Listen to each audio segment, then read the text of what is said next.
The Manchurian Candidate was not just John Frankenheimer's most dangerous film.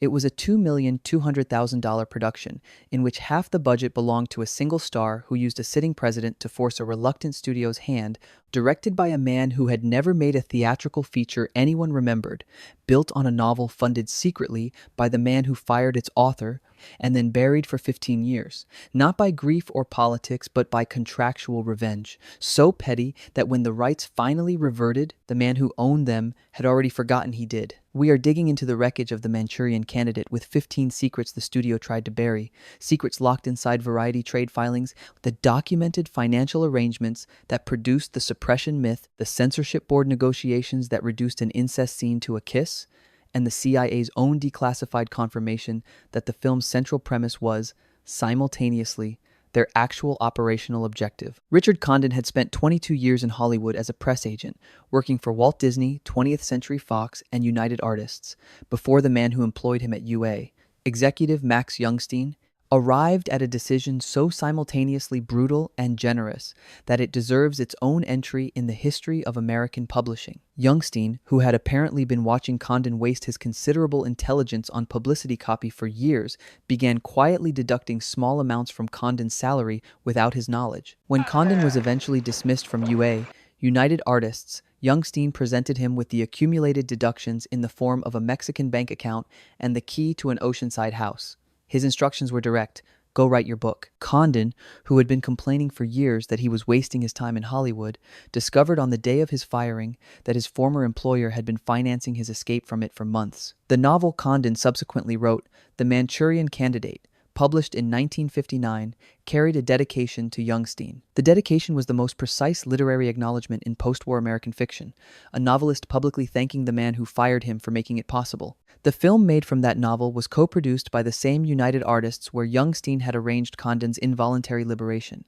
The institutional circle was closed. Nobody in the film's marketing materials mentioned any of it. But the real problem was that the novel, this strange act of professional generosity had produced, was considered so politically radioactive that the man who eventually forced it into production had to go to the President of the United States to make it happen. John Frankenheimer arrived at the Manchurian Candidate through a sequence of professional reversals that had left him, by early 1961, in possession of a significant reputation built entirely on work that no one who made theatrical films had bothered to watch. He had directed 152 live television dramas for CBS, an output so large and so formally inventive that it had made him, within the specific community of people who paid close attention to live television, one of the medium's most admired practitioners. Outside that community, he was a name attached to a medium that Hollywood regarded as a farm system for talent, rather than a destination in itself. He had been removed from Breakfast at Tiffany's, the Paramount production that Audrey Hepburn's agent had blocked him from directing on the grounds that he was insufficiently experienced for a major theatrical production, and had subsequently failed to get a Revolutionary Road adaptation off the ground, a project whose collapse had consumed 18 months of development work without producing a single frame. When George Axelrod, his collaborator on Breakfast at Tiffany's, brought him Richard Condon's novel, Frankenheimer understood immediately that it was the production that would either establish him as a theatrical director of consequence or confirm the Hollywood consensus that live television experience did not translate. The stakes were not merely creative, they were existential. This is exactly why the casting decisions he subsequently made were the most carefully calculated of his career, and why one of them required a presidential phone call. Before Frank Sinatra's name was attached to the Manchurian Candidate, Robert Mitchum, whose box office standing was comparable to Sinatra's and whose willingness to engage with unconventional material was already demonstrated across a career that included Night of the Hunter and The Night of the Hunter, had attempted to interest a studio in the project and had met with comprehensive indifference from every executive he approached. The novel's combination of political satire, communist conspiracy, mother-son incest, and assassination of a presidential nominee was, in the language of studio development executives in 1960, everything the market did not want. Mitchum's star power was insufficient to overcome the institutional revulsion. Sinatra's approach was different in kind. He did not attempt to persuade United Artists executives through normal channels. He went to the President of the United States. John F. Kennedy, who had read Condon's novel and admired it, made a personal appeal to Arthur Krim, UA's chairman, who was simultaneously the Democratic Party's national finance chairman to authorize the production. Condon later told a Sinatra biographer that this presidential intervention was the film's entire enabling condition. That's the only way the film ever got made. It took Frank going directly to Jack Kennedy. The film that Kennedy helped make was, in the year following its release, the film most immediately associated in the public mind with his death. The irony has been noted. Its specific texture, a president authorizing a film about the assassination of a president, then becoming the most famous assassination victim in American history, has never been adequately examined. But the real problem was that even with presidential authorization and Sinatra's participation, the production operated under constraints so severe that the film's most radical content survived only through acts of creative concealment. The opening dream sequence of The Manchurian Candidate, in which a group of brainwashed American soldiers sit in what they perceive to be a New Jersey Garden Club meeting, while the camera reveals simultaneously that they are in a Manchurian briefing room attended by Soviet and Chinese military commanders, took 1 full week to film and represents the most formally ambitious single sequence in Frankenheimer's theatrical career. Its construction was made possible entirely by the specific skill set he had developed across a decade of live television production. The technique required 2 camera perspectives to be established simultaneously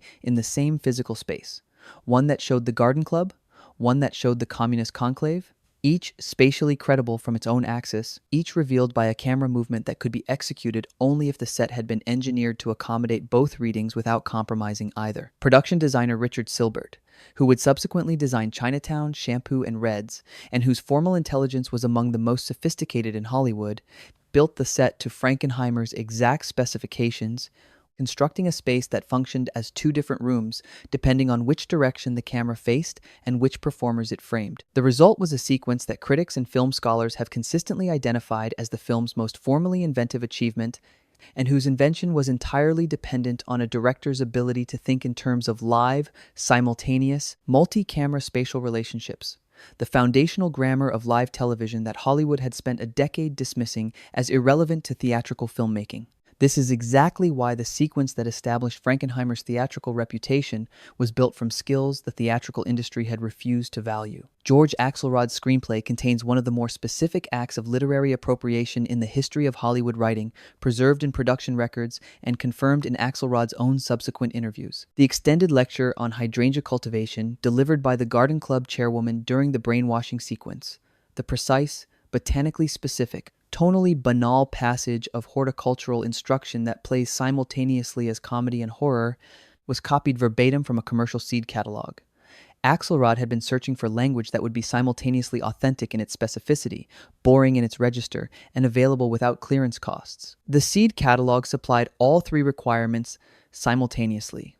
The production paid nothing for what became the sequence's most celebrated dialogue. The seed company received no credit. The cultural specificity that gives the Garden Club sequence its texture of American mundanity, the quality that makes the horror register as horror precisely because it is surrounded by the familiar, was sourced from agricultural marketing copy. In Condon's novel, the relationship between Eleanor Easelin and her son Raymond is explicit in its incestuous dimension. There is a bed scene, rendered with the specific, unflinching clarity that characterized Condon's approach to the darkest implications of his material. Frankenheimer and Axelrod understood that this element was essential to the film's psychological argument, that Eleanor's control over Raymond was not merely political, but erotic, that the mother as controller was the film's most radical image of American power, and they fought to include it in as complete a form as the Production Code Administration would permit. The PCA's position was that any suggestion of physical incest between the characters was impermissible regardless of framing. The negotiated compromise reduced the explicit bed scene to a single kiss on the lips, itself sufficient to alarm the censors, who required further modification. Frankenheimer's solution, documented in production correspondence, was to instruct Lansbury to place her hand between her mouth and Harvey's face during the kiss, partially obscuring the contact from the camera's perspective. The censors accepted this. The hand was the concession, the kiss remained. The implication, which every viewer who had read the novel understood, and every viewer who had not could feel without being able to name, survived the negotiation intact. Lansbury later noted that Harvey was suffering from a severe flu during the filming of this sequence, that it was all he could do not to cough during the takes, and that his physical discomfort produced in the scene an expression of absolute helplessness that no amount of healthy performance could have manufactured. The February 14th, 1962, edition of Variety reported that Lena Horne had been cast in The Manchurian Candidate as a psychiatrist, a role whose existence in the production's development was confirmed by the AFI catalog records of the casting announcements. Horne did not appear in the finished film. The role does not exist in the finished film. The specific circumstances under which the character was written out, the psychiatrist's function in the narrative as originally conceived, and the reason for Horne's departure from the production are documented nowhere in any publicly available production record. A casting announcement in Variety is the only evidence that the role existed. The film that was released has no psychiatrist, no Lena Horne, and no explanation. This is exactly why the film's treatment of Marco's psychological deterioration, his nightmares, his cracking under institutional pressure, feels in the finished cut slightly underexplored. A character who might have provided professional framework for his breakdown was removed without replacement. The mythology of the Manchurian Candidate's suppression, the story that Frank Sinatra, grief-stricken after Kennedy's assassination, withdrew the film from circulation in an act of personal mourning, has been refuted in enough published sources that its persistence is itself a cultural phenomenon. The actual sequence of events, reconstructed from Variety trade records, the Los Angeles Times statement by MGM distributor Michael Schlesinger, and Frankenheimer's own documented account, is simultaneously less romantic and more interesting. The film played its theatrical run and was broadcast on CBS in September 1965. The original contract's financial structure was so poorly negotiated on behalf of Sinatra, Frankenheimer, and Axelrod that any subsequent profits from distribution would accrue entirely to United Artists rather than to the filmmakers. When Sinatra's lawyers reacquired the rights in 1972 as the original contract expired, their motivation was contractual revenge, ensuring that UA profited nothing further from a film their client had starred in at enormous personal investment. Sinatra then, according to his own documented statement, simply forgot he owned the rights. "I didn't know we owned the rights," he said when the film resurfaced at the 1987 New York Film Festival. "Whoever was working for me apparently made a pretty good deal." The film that disappeared from view for 15 years did so because of a bad contract, a lawyer's grudge, and a famous man's administrative inattention. The myth of principled mourning was more interesting than this truth, and so the myth persisted. But the real problem was that while the film was disappearing from public view, the government agency that its central premise had accused of trying to create a brainwashed assassin was in fact trying to create a brainwashed assassin. In 1975, 13 years after The Manchurian Candidate opened to mixed reviews and mediocre box office, the Church Committee investigations into CIA activities produced a formal disclosure. The agency had been operating Project MKUltra since the early 1950s, conducting experiments in behavioral control through trauma programming, psychoactive drugs, and hypnotic suggestion. The CIA's own internal documentation, as subsequently released and reviewed by historians, contained an explicit acknowledgement that creating a subject capable of carrying out instructions without conscious awareness, a Manchurian Candidate subject, in the agency's own language, was a stated objective of the program. The film that the studios had refused to make because its premise was too implausible, that had been released to mixed reviews because critics found its central conceit insufficiently grounded in reality, that had disappeared from view for 15 years, was, as it turned out, describing something that the United States government had been attempting to achieve since before the film's source novel was written. Condon, in a statement published after Kennedy's assassination, wrote that he had hoped to suggest that all Americans had been brainwashed to violence, that the film's surface plot about communist conditioning was a metaphor for the conditioning performed by every institution of American culture on its citizens. The CIA's confirmation arrived 12 years after he said this. The metaphor had been simultaneously a description. The sequence in which Marco gives Raymond the All-Queen's deck of cards, the modified deck designed to break his conditioning, contains a shot in which Sinatra is conspicuously out of focus. Film scholars writing about Frankenheimer's visual intelligence have cited this shot as evidence of deliberate formal strategy. The protagonist rendered unstable, his identity literally unclear at the moment of his most consequential action. Frankenheimer, in interviews conducted after the film's 1988 reissue, was direct about what had actually happened. It was an accident. The focus puller had missed the mark. The take was the best available performance from Sinatra, and the decision to keep it was purely practical. No better take existed. The formal sophistication attributed to the director was the result of a crew error preserved by pragmatism. Frankenheimer kept it because he had no alternative. Film scholars kept praising it because it worked. Both things are true simultaneously, which is perhaps the most honest available description of how cinema's most celebrated formal moments are often produced. Frank Sinatra, following the completion of The Manchurian Candidate, commissioned a painting for the bottom of his personal swimming pool. A large-scale reproduction of the Queen of Hearts playing card, the image used throughout the film as the trigger that activates Raymond Shaw's programmed obedience. The detail is documented in production histories and has never been adequately explained by anyone who has reported it. Sinatra did not discuss it in interviews. Whether the pool decoration represented pride in the film, a private joke about the production's themes, or some more complicated relationship to a film whose central image was a symbol of total control exercised over a man who trusted the person controlling him, a relationship not entirely unlike the one Sinatra maintained with certain of his professional and personal associates, is a question that the available documentation does not resolve. The Queen of Hearts was at the bottom of his pool. He swam over her every day. Whatever it meant to him, he kept it to himself. Variety's trade review, published September 27, 1962, was the most commercially prescient assessment and the least analytically engaged. It identified the film's box office potential correctly, strong built-in values, and the kind of word of mouth that turns a good grocer into a blockbuster, while characterizing its politics as controversial without examining what the controversy was about or whether it was justified. Bosley Crowther in the New York Times found the film uneven in its tonal management, the satirical and the thriller elements never fully integrated, in his view, into a coherent experience. What both reviews shared was an inability to engage with the film's formal radicalism. The garden party sequence, the incestuous kiss, the structural argument about institutional control, these were noted, assessed for their commercial implications, and set aside.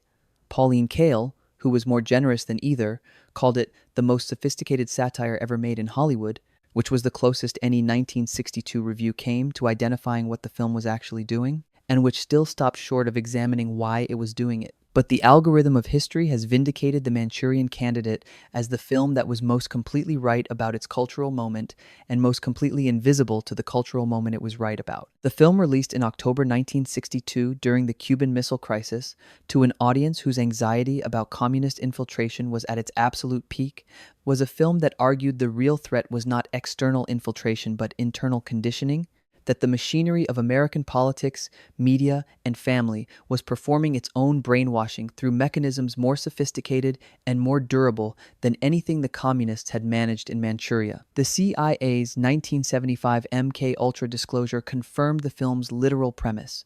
The decades of American political history following the film's release confirmed its metaphorical one. A film that audiences in 1962 found too implausible to embrace wholeheartedly has spent 60 years becoming progressively more plausible, which is either a tribute to Condon's prophetic intelligence or the most sustained indictment of American institutional culture that cinema has produced. The 1988 reissue that restored the film to public view generated reviews so uniformly adulatory that they constituted a collective act of critical embarrassment, the culture acknowledging, 26 years after the fact, that it had not known what it was looking at when it was first presented to it. The Manchurian Candidate argues that the most effective form of control is the kind the subject doesn't know they're under, that the brainwashed soldier, the programmed politician, the conditioned citizen are most useful precisely because they believe their actions are their own. The film was made by a director trained in live television. It was written by a man whose employer secretly funded his freedom to write it. It was produced with the president's help and suppressed by a contract dispute. It was praised 26 years after its release for being ahead of its time. The CIA was trying to do what it depicted while it was depicting it. Here is the question it embeds in its structure. How would you know if you were the Manchurian Candidate? Not the Raymond Shaw version, not the dramatic, programmed assassin triggered by a playing card, but the version the film's deeper argument describes. The citizen whose political convictions, cultural preferences, and moral certainties have been so thoroughly shaped by institutional conditioning that the conditioning has become invisible? What would the trigger look like, and who would be holding the card? Leave that in the comments. The argument is the point. If this investigation changed how you see the Manchurian Candidate, leave a like, because there are 1,000 films with buried secrets that deserve the same forensic attention, and the algorithm needs to know this kind of digging matters.